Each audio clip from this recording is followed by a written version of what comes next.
स्वागतम सुस्वागतम। स्वागत है मित्रों आपका हमारे YouTube चैनल दलितों की कहानियाँ में। चलिए आचार्य कलकुलरी इनाक जी की कहानियों का रसानंद लेते हैं।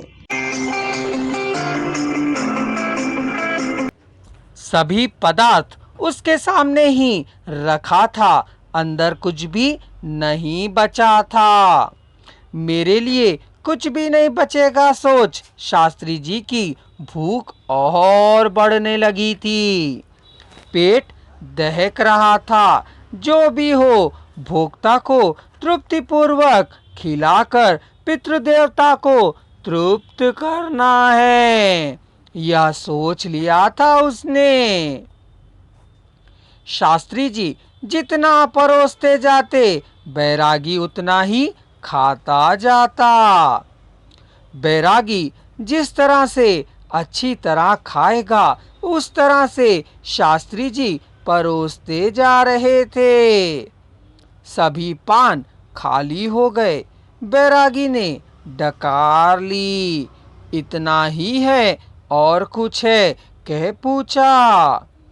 शास्त्री ऊपर उठे कुछ और लाने जा रहे थे तो सोच नहीं चाहिए, बैठो। पदार्थ बहुत स्वादिष्ट बन पड़े हैं।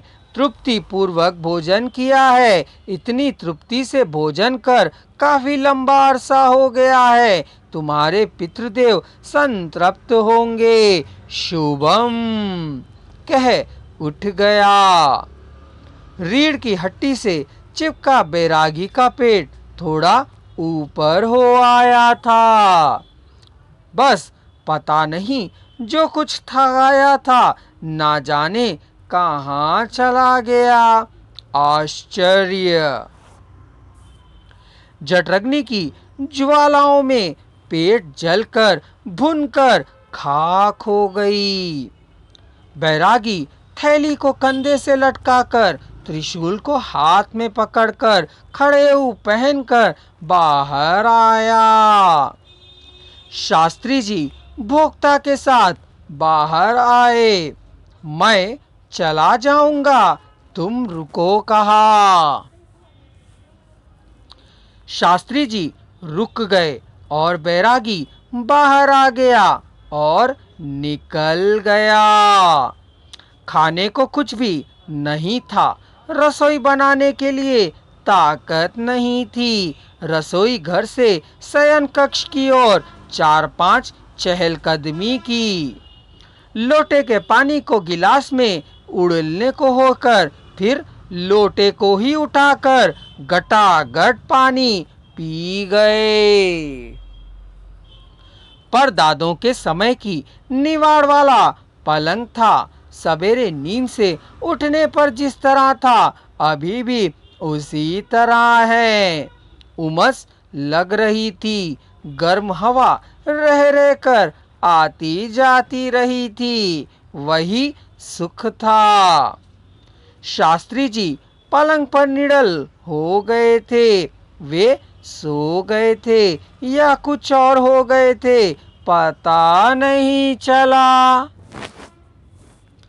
शास्त्री जी को कुछ हो गया तो वेणुगोपाल स्वामी की देखरेख कौन करेगा? कौन उसकी रक्षा करेगा? किसी ना किसी को आना होगा। क्या कोई आएगा?